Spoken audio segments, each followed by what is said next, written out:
잘 지내셨죠? 요즘 너무 더워서 어떻게 지내셨는지 모르겠습니다. 제가 집에서 아침에 나오는데 여기 걸어오는 것도 너무 힘들더라고요. 그 정도로 덥습니다. 그게 언제부턴가 그 살아내다라는 말을 많이 쓰는 것 같아요.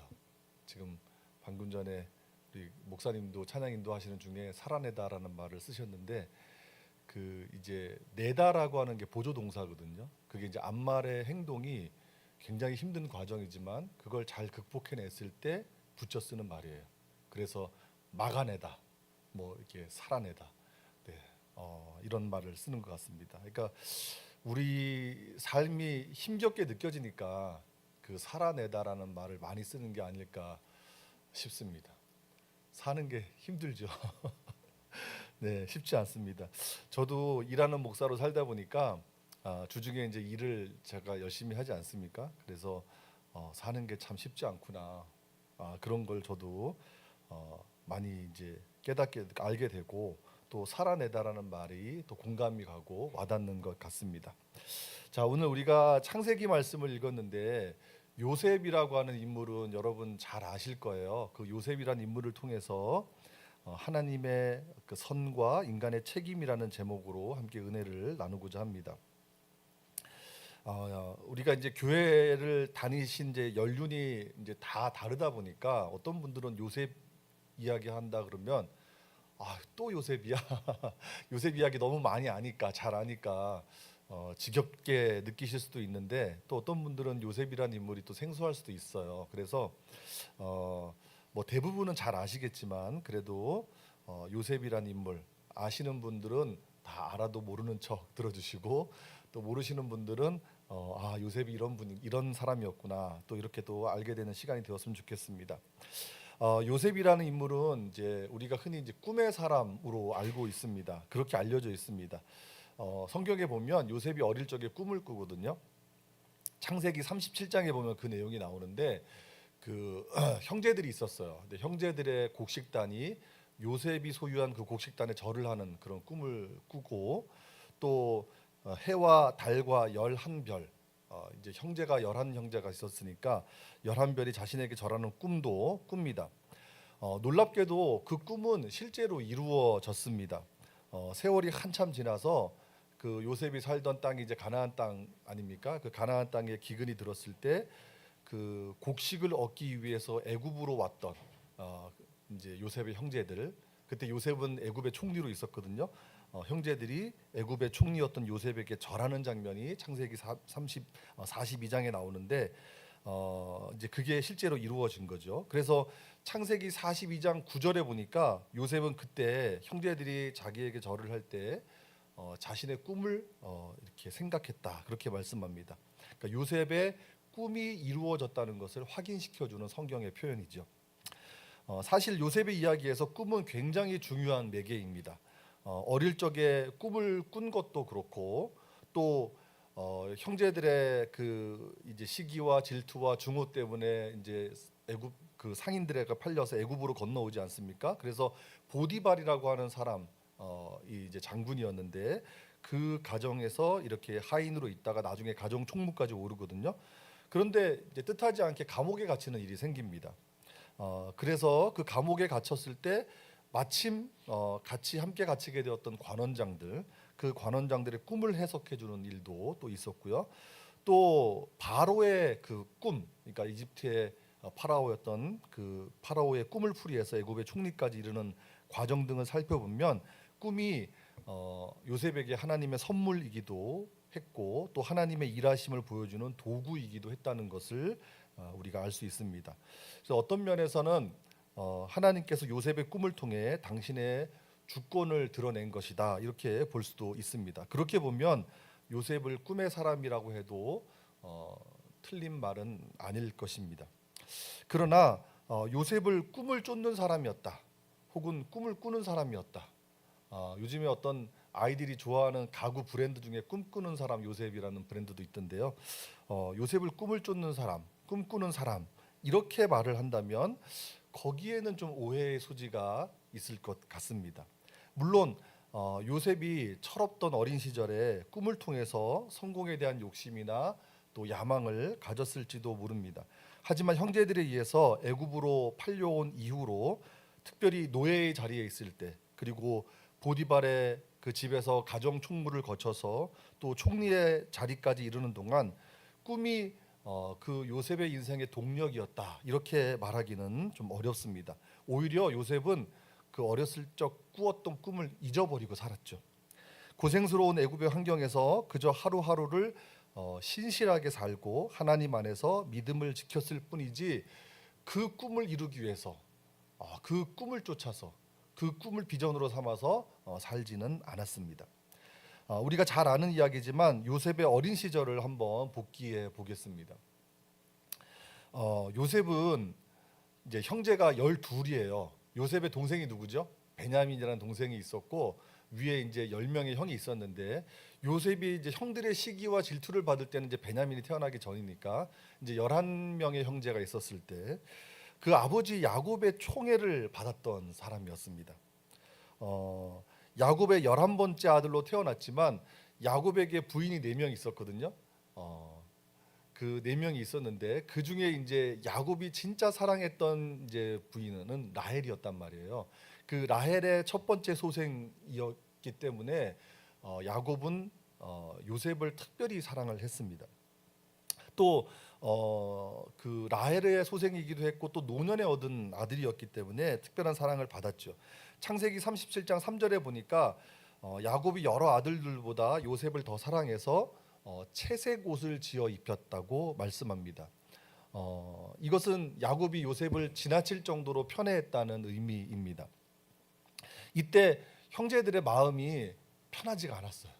아버지가 요셉만 특별하게 사랑하니까 그 채색 옷을 요셉에게만 입히니까 마음이 편할 리가 없었죠.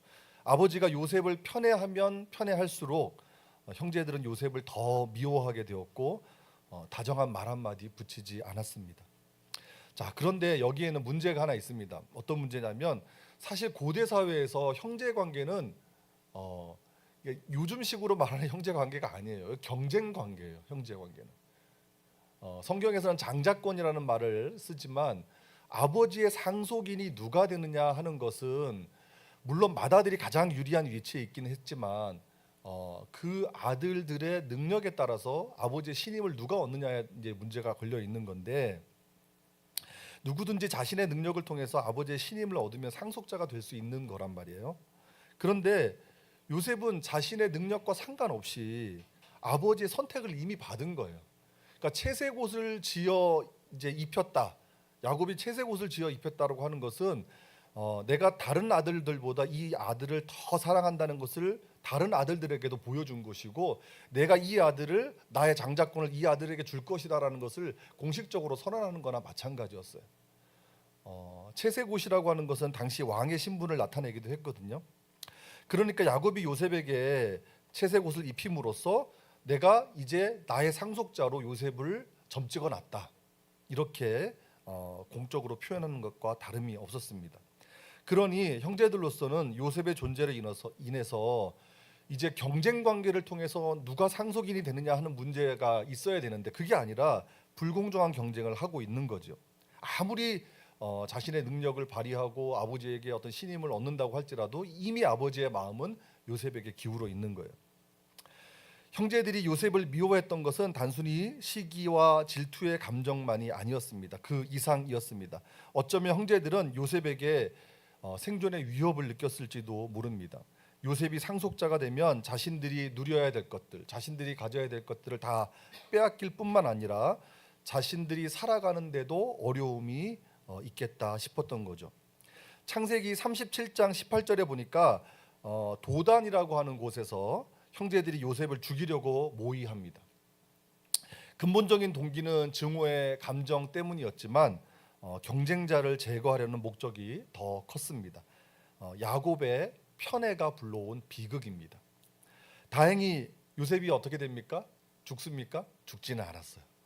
형제들이 요셉을 죽이려고 하는데 그 형제들 중에서 다 형제들이 요셉이 너무 미워서 죽이려고 하는데 그 형제들 중에서 요셉을 죽이면 안 된다라고 말렸던 사람이 있어요. 첫 번째가 바로 르우벤입니다. 첫 번째 아들 르우벤이 요셉의 생명은 해치지 말자 그렇게 이야기합니다. 그런데 형제들은 그 르우벤의 말에 아랑곳하지 않고 요셉을 구덩이에 빠뜨리죠. 이제 죽일 작정이었던 겁니다. 근데 그때 넷째 아들 유다가 나섭니다. 야, 우리가 요셉을 죽일 필요까지야 있겠어? 우리 손으로 우리 손에 피를 흘리지 말자. 그러지 말고 저 지나가는 애굽 상인들, 그러니까 이스마엘 사람들에게 요셉을 팔아서 그냥 죽었다고 얘기하면 어떨까? 이렇게 제안을 합니다. 형제들이 그 제안을 받아들여서 요셉을 결국 상인들에게 팔게 되죠. 그래서 애굽까지 가게 된 겁니다. 노예로 팔린 거예요, 요셉이. 창세기 37장 2절에 보니까 그렇게 팔렸을 때 요셉의 나이가 몇 살이었다고 말하죠? 17살이었어요. 17살. 17살이면 아직은 미성숙한 나이죠. 제가 제 이야기를 해서 죄송합니다만 제가 17살 때 저희 아버지가 교통사고로 돌아가셨어요. 고등학교 1학년 때였는데 이렇게 학교 마치고 돌아왔는데 그때 이제 제 막내가 초등학교 2학년이었거든요. 근데 우리 아버님이 이렇게 운영하시던 가게에서 그 초등학교 2학년 막내 동생 아이가 이렇게 막 놀고 있더라고요. 그래서 왜 그렇게 혼자 있냐 그랬더니 아빠가 죽었어 그러더라고요. 아주 이게 그런 슬픔을 전혀 모르는 아빠가 죽었어 그러더라고요. 근데 그 아버님이 그 당시에 이제 포천에 있는 어느 병원에 영안실에 이제 이렇게 있었는데 저는 17살 어린 나이가 굉장히 힘들더라고요. 아버님의 돌아가신 소식이 그 이후에 제가 참 많은 방황을 했던 것 같습니다. 성숙하지 못한 나이였기 때문에 그렇게 방황하지 않았나 싶어요. 그러니까 요셉이 17살에 이거 어린 나이에 그 아버지의 그렇게 사랑을 받다가 아주 유복한 환경에서 자라고 있다가 그렇게 낯선 곳으로 더구나 노예 생활을 하는 그런 애굽으로 팔려갔을 때 얼마나 힘겨웠겠습니까? 아버지 밑에서 부족한 것 없이 자라다가 어린 나이에 낯선 곳으로 팔려서 노예 생활을 시작하게 된 거니까 얼마나 힘겨웠겠습니까? 요셉의 입장에서 한번 생각해 보십시오. 요셉은 하나님이 주신 꿈을 꾸었어요. 비록 그것을 충분히 이해할 만한 나이는 아니었지만 어쨌든 어렴풋이나마 꿈이 하나님의 선물이라는 것을 알았을 것입니다. 무엇인지는 모르지만 하나님의 계획이 있을 것이라고 짐작했을 것입니다. 여러분 지금은 여러분 꿈을 꾸시면 어떻게 생각하십니까? 그냥 뭐 꿈을 꾸었다 그냥 그 정도지 뭐 꿈에 어떤 큰 의미를 부여하지는 않잖아요. 근데 고대 사회에서는 꿈은 하나님이 주시는, 그러니까 신이 주시는 계시라고 생각했단 말이에요. 그런 믿음이 있었어요. 그래서 꿈을 예사롭게 생각하지 않았단 말이에요. 이걸 오늘날 관점으로 이해하시면 안 됩니다. 요셉이 꿈 이야기를 했을 때 그 꿈을 형제들에게 이야기하고 아버지에게 이야기했을 때 형제들은 요셉을 더 미워하게 됐고 아버지는 그 꿈을 마음에 담아두었다고 성경은 말씀합니다. 아, 이게 뭔가 의미가 있구나 이렇게 생각한 거죠. 왜 그렇겠습니까? 꿈을 하나님의 계시라고 생각했기 때문입니다. 요셉도 희미하게 그런 이해가 있었을 것입니다. 자, 그런데 요셉의 삶을 한번 보십시오. 그 꿈대로 이루어졌습니까? 아니에요. 요셉이 애굽의 총리가 될 때 나이가 성경은 30이라고 이야기하거든요. 그러니까 17살에 애굽으로 팔려갔고 30이라는 나이에 총리가 되었으니까 13년이라고 하는 세월을 요셉은 굉장히 고통 가운데 살았다고 볼 수 있습니다. 총리가 된 이후에 형제들을 다시 만나고 그 형제들이 절하는 일이 실제로 일어나지만 적어도 13년 동안은 꿈대로 살지 못했습니다. 존귀한 삶이 아니라 비천한 삶이었습니다. 보디발의 집에서 노예 생활을 시작하면서 자신을 끊임없이 낮추어야만 했을 것입니다. 나중에 가정 총무까지 오르기도 하지만 그것도 잠깐이었잖아요. 보디발 아내의 유혹을 뿌리친 대가로 감옥살이를 하게 되었습니다. 그러니까 그 삶이 계속 바닥까지 추락하는 거죠. 그러나 이때가 요셉의 진가가 드러나는 기간이었습니다. 애굽에서의 13년은 거친 파도를 헤쳐나가는 것처럼 힘겨운 시간이었지만 요셉은 그 힘겨움 때문에 절망하거나 체념하지 않았습니다. 그렇다고 뭐 어릴 적 꿈을 생각하면서 허황되게 그 꿈을 쫓지도 않았습니다.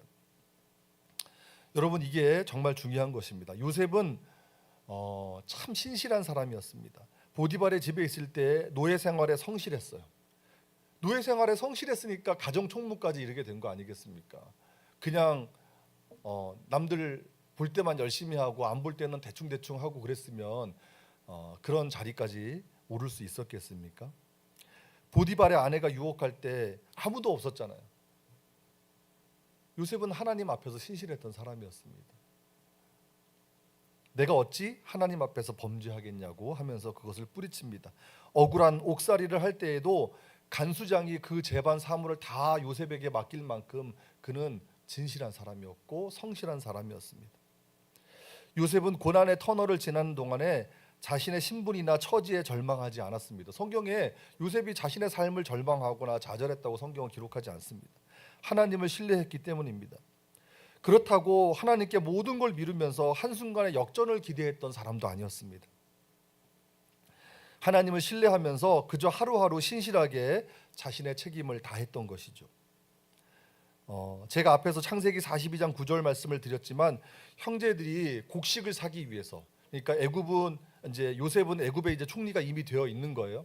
그걸 전혀 모르고 형제들이 이제 자기 가나안 땅에 기근이 찾아오니까, 가뭄이 오니까 곡식을 얻기 위해서 애굽까지 온 건데, 그때 요셉을 알아보지 못한 거예요, 한 번에. 그리고는 요셉에게 절을 하죠.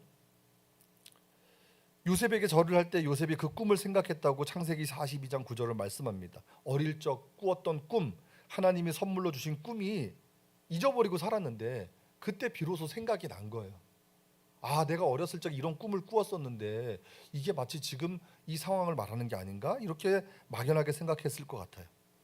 창세기 45장에 보면 요셉과 그 형제들 사이에 극적인 화해가 이루어집니다. 요셉이 형제들에게 자신의 정체를 밝히거든요. 형제들은 이제 요셉을 두려워하죠. 애굽의 총리이고 또 이 사람에게 잘 보여야만 곡식도 얻어가고 자신의 목숨도 유지할 수 있으니까 그렇게 좀 불안한 마음이 없지 않아 있었는데, 그때 요셉이 자신의 정체를 밝히는 겁니다. 내가 당신들의 아우 요셉입니다. 당신들이 애굽에 팔았던 요셉입니다. 이렇게 밝히죠. 그리고 곧바로 형제들을 위로하고 안심시킵니다.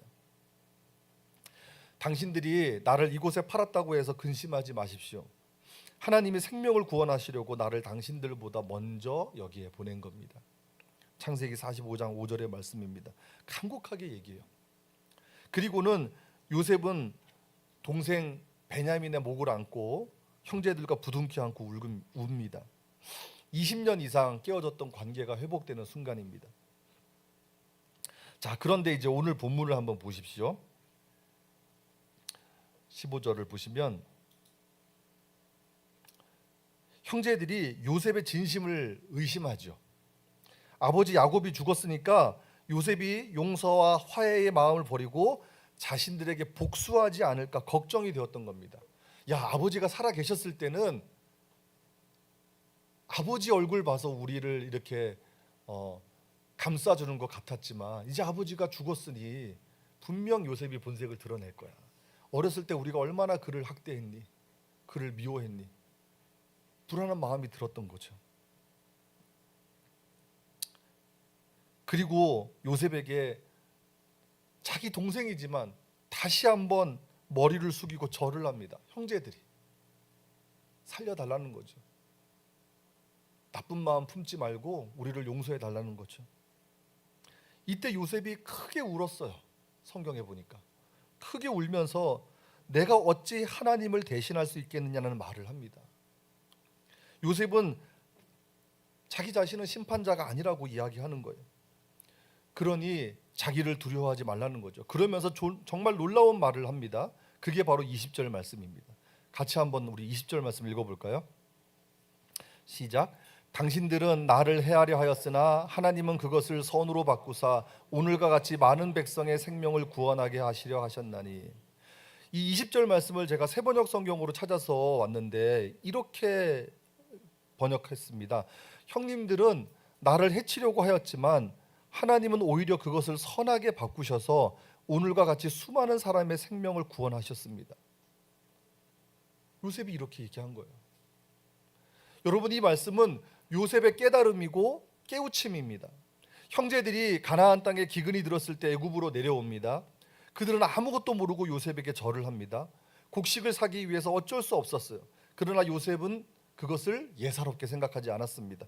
그 순간에 어릴 적 꿈이 떠올랐어요. 그것은 내가 어렸을 적 이런 꿈을 꾸었는데 하나님의 계획이 있었구나. 하나님의 뜻이 있었구나. 내가 그때 알지 못했던 하나님의 세심한 계획이 있었구나. 그것을 깨달았다는 거예요. 그리고 이제 두려워하는 형제들에게 하나님의 놀라운 뜻을 설명하는 겁니다. 당신들은 나를 해하려 하였으나, 즉 당신들의 계획은, 형님들의 계획은 나를 죽일 계획이었지만 하나님은 그것을 선으로 바꾸사 오늘과 같이 많은 백성의 생명을 구원하게 하시려 하셨나니, 즉 하나님의 계획은 나를 살리고 당신들을 살리고 이 땅의 많은 백성들을 살리는 것이었습니다. 이 얘기를 하고 있는 거예요. 오늘 본문에서 뭐뭐 하려 하였으나 뭐뭐 하시려고, 이 말에 해당하는 히브리어가 핫사브라고 하는 말인데, 이 말은 계획이라는 말로도 바꿀 수 있습니다. 그러니까 당신들의 계획은 나를 죽이는 계획이었지만 하나님의 계획은 나를 살리고 당신들도 살리고 이 땅의 온 백성들도 살리는 거였어요. 그 얘기를 하는 거예요. 그것이 하나님의 선이라는 거예요. 여러분, 인간의 계획은 생명을 죽이는 것일지 모르지만 하나님의 계획은 생명을 살리는 것입니다. 그것이 하나님의 선입니다. 우리가 독서 나눔하면서 욥이 말하다 책을 읽고 있는데 정말 많은 깨달음을 얻었어요. 엘리바스 이야기 나오잖아요. 거기에 이제 우리가 엘리바스는 하나님의 의로움을 너무 강조한다고 하잖아요. 그러니까 의로움은 하나님의 선이라고 하는 종속 개념이라고 이해를 하면 우리가 조금 더 하나님을 더 이해할 수 있을 것 같아요. 하나님의 선이 무엇인지 우리가 아주 정확하게, 아주 분명하게, 명료하게 알 수는 없지만 나중에 시간이 지나고 보면 하나님의 선이 이것이었구나 깨닫게 되는 순간들이 오는 것 같아요. 요셉이 바로 그런 순간을 맞이한 것 같습니다. 그때는 몰랐는데 나도 살렸고 또 형제들도 살렸고 아버지도 살렸고 우리 온 민족을 살리는 그 계획, 그것이 하나님의 선이었구나 깨달은 거예요.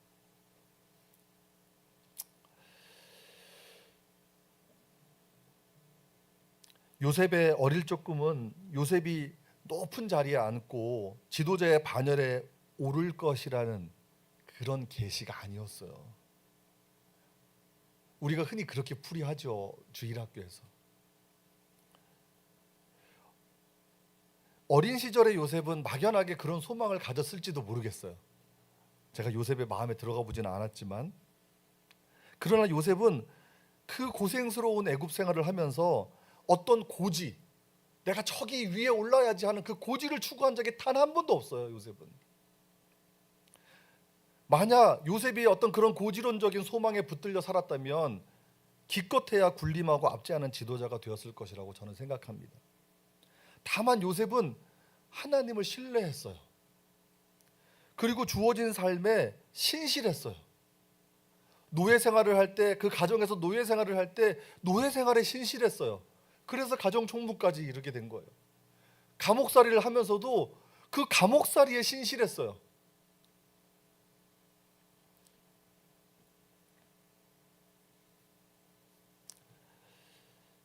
자신을 향한 하나님의 계획이 무엇일까 궁금했을 법도 하지만 그것에 매이지 않았고 그것을 알기 위해서 조급해하지도 않았어요.